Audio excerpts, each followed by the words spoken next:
తెలుగు రాష్ట్రాల్లో అతిపెద్ద lift manufacturer lifts ట్రై.com dealership కూడా ఇవ్వబడును. నమస్తే, వెల్కమ్ టు సుమన్ టీవీ. నేను గిరిజ. ఈ ఫిబ్రవరి మాసంలో ద్వాదశ రాశుల వారికి ఏ విధంగా ఉండబోతోంది? ఫిబ్రవరి 1వ తేదీ నుంచి 15వ తేదీ వరకు, అంటే మనకు ఆల్మోస్ట్ ఒక 15 రోజుల వ్యవధిలో మరి ఏవైనా మార్పులు చేర్పులు జరగబోయే అవకాశం కనిపిస్తోందా? ఒకవేళ ఏవైనా మార్పులు ఉంటే వాటికి చక్కటి పరిహారాలు కూడా ఉండాలి కదా. మరి ఆ విషయాలన్నీ తెలియచేయడానికి ఇవాళ మనతో పాటు ఉన్నారు ప్రముఖ జ్యోతిష్య పండితులు బ్రహ్మశ్రీ నందిపట్ల శ్రీహరి శర్మ గురువు గారు. వారి మాటల్లో తెలుసుకునే ప్రయత్నం చేసిద్దాం. గురువు గారు నమస్కారం. వాగర్థావివ సంపృక్తౌ వాగర్థ ప్రతిపత్తయే జగతః పితరౌ వందే పార్వతీ పరమేశ్వరౌ. సదాశివసమారంభాం శంకరాచార్య మధ్యమాం అస్మదాచార్య పర్యంతం వందే గురు పరంపరాం. ఆదిత్యాయ చ సోమాయ మంగళాయ బుధాయ చ గురు శుక్ర శనిభ్యశ్చ రాహవే కేతవే నమః. శృంగేరి జగద్గురు పీఠాధిపతులకి, కంచిపీఠాధిపతులకి నమస్కారములు తెలియజేసుకుంటూ కార్యక్రమాన్ని ప్రారంభిద్దాం. గురుగారు, సింహరాశి వారికి ఈ ఫిబ్రవరి మాసంలో 1 నుంచి 15వ తేదీ వరకు రాశిపరంగా ఏ విధంగా ఉండబోతుంది అంటారు? గురుగారు తెలియజేస్తారా? సింహరాశి వారికి ఫిబ్రవరి 1వ తారీఖు నుంచి 15వ తారీఖు వరకు ఏ విధంగా ఉండబోతుందో తెలుసుకునే ముందు గ్రహ సంచారం గురించి తెలుసుకుందాం. ప్రధానంగా చూసుకున్నట్లయితే ఈ సింహరాశి వారికి 7వ స్థానంలో శని ప్రభావం కావున ప్రధానంగా ఈ శని మీకు యోగకారకత్వమే, అంటే నిర్ణయాలు తీసుకోవడం లేదా కలిసి పనిచేసేటువంటి వాళ్ళతో ఇబ్బందులే తప్ప స్వతంత్రంగా తీసుకున్న నిర్ణయాలన్నీ కూడా మీకు యోగిస్తాయని చెప్పవచ్చు. ఇక 6వ మందు రవి బుధుని యొక్క పరిస్థితి, ఇది చాలా యోగదాయకమైనటువంటి పరిస్థితి. ప్రధానంగా వృత్తి ఉద్యోగాల్లో అనుకూలతని తీసుకొచ్చేటువంటి పరిస్థితి. అనగా ఈ నెల 14వ తారీఖు నుంచి రవి మార్పు చెందాడు. మకర సంక్రాంతి నుంచి మకర రాశిలోకి రవి. కాబట్టి ఫిబ్రవరి 15 వరకు కూడా రవి, ఫిబ్రవరి 12వ తారీఖు వరకు కూడా రవి ఈ యొక్క మకర రాశిలోనే ఉండడం జరుగుతుంది. ఈ కారణం చేత ఫిబ్రవరి 12 వరకు అనుకూలమైనటువంటి పరిస్థితులే గోచరమవుతున్నాయి. ముఖ్యంగా ప్రభుత్వపరమైనటువంటి ఉద్యోగాల్లో ఉన్నటువంటి వాళ్ళు కోరుకున్న చోటికి బదిలీలు కానీ ప్రమోషన్స్ కానీ కలుగుతాయి. ప్రభుత్వ పరంగా ఆదాయాన్ని పొందేటువంటి కాంట్రాక్టర్లు కావచ్చు, వ్యాపారస్తులు కావచ్చు, ఎవరికైనా కానీ వాళ్ళకి బిల్లులు పాస్ అవ్వడం, తద్వారా డబ్బులు చేతికి అందడం అనేటువంటిది జరగబోతుంది. ఇక ముఖ్యంగా 8వ స్థానంలో శుక్రుడు రాహు యొక్క పరిస్థితి, ఈ యొక్క గ్రహస్థితి కారణం చేత ముఖ్యంగా శ్వాస సంబంధంగా ఇబ్బందులు కానీ లేకపోతే వెన్నుముక సంబంధించినటువంటి ఇబ్బందులు కానీ ఎదుర్కొనే అవకాశాలు గోచరమవుతున్నాయి. స్త్రీలతో వ్యవహరించేటప్పుడు జాగ్రత్తలు పాటించండి. ఎక్కువగా వాగ్వివాదాలు చోటు చేసుకునే అవకాశాలు ఉన్నాయి కాబట్టి లౌక్యంతో వ్యవహరించే ప్రయత్నం చేయండి. ఇక 10వ స్థానంలో ఉన్నటువంటి గురువు వక్రీకరించినటువంటి స్థితి పొంది ఉండడం, ఈ కారణం చేత సింహరాశిలో జన్మించినటువంటి వారికి ప్రధానంగా బాధ్యతలు పెరుగుతాయి. అలాగే దూర ప్రాంత ప్రయాణ సూచన కనబడుతుంది. అలాగే ఈ గురువు కూడాను యోగదాయకంగా ఉండబోతున్నాడు. గురు అనుగ్రహం సంపూర్ణంగా ఉండడం వల్ల పెద్దల యొక్క అనుగ్రహంతో కార్యక్రమాలన్నీ కూడా చక్కబెట్టుకుంటారని చెప్పవచ్చు.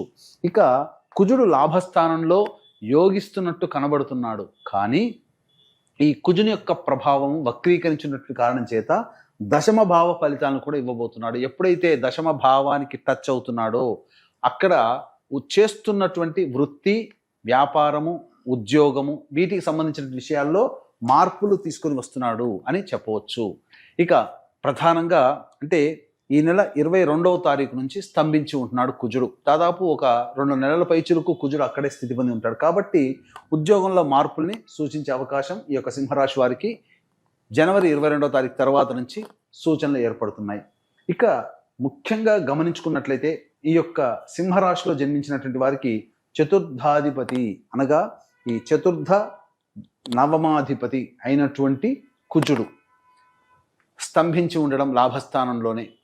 కాబట్టి ఏమవుతుంది, గృహ మార్పులకి లేదా గృహోపకరణాల వస్తువుల కొనుగోలుకి, వాహన మార్పులకి, లేదా తల్లిగారి ఆరోగ్యం పట్ల శ్రద్ధ వహించాల్సి రావడం, ఇలాంటి పనులకి ఈ కుజుడు కొంత ఇబ్బంది కలిగించే అవకాశాలు గోచరమవుతుంది. కాబట్టి వాహనాన్ని నడిపేటప్పుడు జాగ్రత్తలు పాటించండి. ఇక ఏ రంగంలో ఉన్నటువంటి వారికి అనుకూలతగా ఉంటుందని అంటే ముఖ్యంగా FMCG, FMCG, boarding and lodging, అలాగే supermarkets, general stores, restaurant బిజినెస్లు, హోటల్స్, పూజా సామాన్లు, తీర్థయాత్రలు నడిపేటువంటి వాళ్ళు, రోడ్ సైడ్ వెండర్సు, అలాగే కర్రీ పాయింట్స్ నడిపేటువంటి వాళ్ళు, ఎడ్యుకేషనల్ ఇన్స్టిట్యూషన్స్, జ్యువెలరీ రంగంలో ఉన్నటువంటి వాళ్ళు, వీళ్ళందరికీ కూడా అనుకూలత ఎక్కువగా ఉండబోతుంది. ధనాదాయం చాలా చక్కగా ఉంటుంది. ముఖ్యంగా ఈ చెప్పినటువంటి రంగంలో ఉన్నటువంటి వాళ్ళకి వ్యాపార విస్తరణకి కావచ్చు, లేకపోతే మీరు ఏదైనా పెట్టుబడులు అందులో పెట్టినా కానీ మీకు ధనాదాయం చాలా చక్కగా ఉంటుంది. ఆ విధంగా వ్యాపార విస్తరణకి కార్యక్రమాలకి మీరు శ్రీకారం చుట్టబోతున్నారు. ఇక కుజుని యొక్క ప్రభావం చూసుకున్నట్లయితే ప్రధానంగా రియల్ ఎస్టేట్ రంగంలో ఉన్నటువంటి వాళ్ళు, లాయర్ వృత్తిలో ఉన్నటువంటి వాళ్ళు, రైతులు, వీళ్ళందరూ కూడాను సాధారణమైనటువంటి ఆదాయం ఉంటుంది. కాబట్టి కొత్తగా పంటలు కానీ లేదా వృత్తుల్లో విస్తరణకి సంబంధించినటువంటి కానీ లేకపోతే భూపరమైనటువంటి లావాదేవీల్లో కొత్త కొత్త ప్రాజెక్టులు కానీ తీసుకోకపోవడమే మేలని గమనించాలి. ఎందుకంటే సమయం అనుకూలంగా లేనప్పుడు కొన్ని పనులు మనం చేసినా మనకు అనుకూలంగా ఉండవు. కాబట్టి జాగ్రత్తలు పాటించండి. సాధారణంగా గడుస్తున్నటువంటి కాలానికి అనుగుణంగా మీరు వెళ్ళండి తప్ప కాలానికి ఎదురైతే వేసే విధంగా మీ సొంత నిర్ణయాలు తీసుకొని మీ యొక్క జీవితాన్ని ఇబ్బంది పెట్టుకోవద్దు అని చెప్పవచ్చు. ఇక ప్రధానంగా చూసుకున్నట్లయితే నిరుద్యోగస్తులకి ఉద్యోగం లభించే అవకాశము గోచరమవుతుంది. ఉద్యోగపరంగా ఎటువంటి ఇబ్బందులు అనేటువంటివి ఉండబోవు. అలాగే ప్రమోషన్స్ కోసం ఎదురు చూసేటువంటి వ్యక్తులకి చక్కగా ప్రమోషన్స్తో కూడుకున్నటువంటి బదిలీలు కానీ లేకపోతే ప్రమోషన్స్ కానీ మీకు కలుగుతాయని చెప్పవచ్చు. ఏతావాత చెప్పొచ్చేది ఏమిటంటే ఈ యొక్క సింహరాశిలో జన్మించినటువంటి వారికి ప్రధానంగా మిశ్రమమైనటువంటి ధనాదాయము ఫలితములు ఉంటాయి. ఖర్చులు, ఆదాయము, సుఖము, సంతోషము, కష్టము ఇవన్నీ కూడా సరి సమానంగానే ఉంటాయి. అయితే మనం గత కొన్ని నెలలుగా ఏ రోజుల్లో ఖర్చులు ఎక్కువగా ఉంటాయి, ఏ రోజుల్లో ఆదాయం ఎక్కువగా ఉంటుంది, ఏ రోజుల్లో మానసిక ప్రశాంతత లోపిస్తుంది అనే విషయాల గురించి క్లుప్తంగా తెలియచేసుకుందాం. ముందుగా వీక్షించేటువంటి ప్రేక్షకులకి గమనిక, ఈ మాఘమాసము పవిత్రమైనటువంటిది. అట్టి పవిత్రమైనటువంటి మాఘమాసములో త్రివేణి సంగమం ప్రయాగలో 144 ఏళ్లకి వచ్చేటువంటి కుంభమేళాలో ఈ యొక్క జాతకరీత్యా కలుగు విద్య, వివాహ, ఉద్యోగ, దాంపత్య, సంతాన, అనారోగ్య సమస్యల నివారణకి, మరియు ఇప్పుడు సమస్యలు ఎదుర్కొంటున్నామంటే గత జన్మ కర్మదోషాలు కాబట్టి కర్మదోష నివారణ హోమాలు ఈ యొక్క సంవత్సరం అంతా కూడా శని భగవానుడు 12 రాశులని బాధిస్తాడు. కావున ఈ సంబంధించి శని దోష నివారణ హోమాలు పర్ హెడ్ 2100 రూపాయలకి సర్వదోష నివారణ ప్రాయశ్చిత్త హోమాలలో భాగంగా చేయించడం జరుగుతుంది. అవకాశం ఉన్న వాళ్ళు కార్యక్రమ తదనంతరం కాంటాక్ట్ చేసి మీ గోత్రనామాలు నమోదు చేసుకోవచ్చు. 13వ తారీఖు రోజున పితృ నక్షత్రము మఖా నక్షత్రము. ఆ రోజున మనకు పుష్కరాలు ఎలాగో కుంభమేళా కూడా అలాగే. ఆ రోజున పితృదేవతల ప్రీతి కోసమే భర్త వైపు 3 తరాలు, భార్య వైపు 3 తరాలలో మరణించిన వాళ్ళ ఆత్మతృప్తి కోసం బ్రాహ్మణుని కర్తగా పెట్టి పిండ ప్రదాన తర్పణాది కార్యక్రమాలు చేయించడం జరుగుతుంది. అవకాశం ఉన్న వాళ్ళు కూడా వాటికి నమోదు చేసుకోవచ్చు. ఇక గమనించుకున్నట్లయితే 1వ తారీఖు రోజున గనక చూసుకున్నట్లయితే ప్రధానంగా ఇతరుల యొక్క సహాయ సహకారాలతో మీ పనులను చక్కబెట్టుకుంటారు. ధనాదాయం చాలా చక్కగా ఉంటుంది. కాకపోతే ప్రశాంతత లోపిస్తుంది. ఇక 2, 3, 4, 5 ఈ 4 రోజుల్లో, ఈ 4 తారీఖుల్లో కనుక చూసుకున్నట్లయితే 2, 3, 4, 5 తేదీలలో మీకు ఖర్చులు అధికంగా ఉండబోతున్నాయి. మానసిక ప్రశాంతత లోపిస్తుంది. సంతానం మూలకంగా ఖర్చులు, సమస్యలు పెరుగుతాయి. సంతానంతో విభేదాలు పెరుగుతాయని చెప్పొచ్చు. దూర ప్రాంత ప్రయాణాల వల్ల ఏమాత్రం కూడా లాభసాటిగా ఉండదు. మీకు శ్రమతో కూడుకున్నటువంటి ప్రయాణాలు ఉండబోతున్నాయని చెప్పవచ్చు. ఇక 6, 7, 8, 9, 10 తారీఖుల్లో గనక గమనించుకున్నట్లయితే ఉద్యోగ సంబంధమైనటువంటి విషయాల్లో మీకు ఒక నిర్దిష్టమైనటువంటి సమాచారం మీకు లభించబోతుంది. తద్వారా భవిష్యత్ కార్యాచరణ మీరు దృష్టిలో పెట్టుకొని మీరు ముందడుగు వేసే ప్రయత్నాలు అనేవి జరుగుతాయి. ధనాదాయం కూడా చాలా చక్కగా ఉంటుందని చెప్పవచ్చు.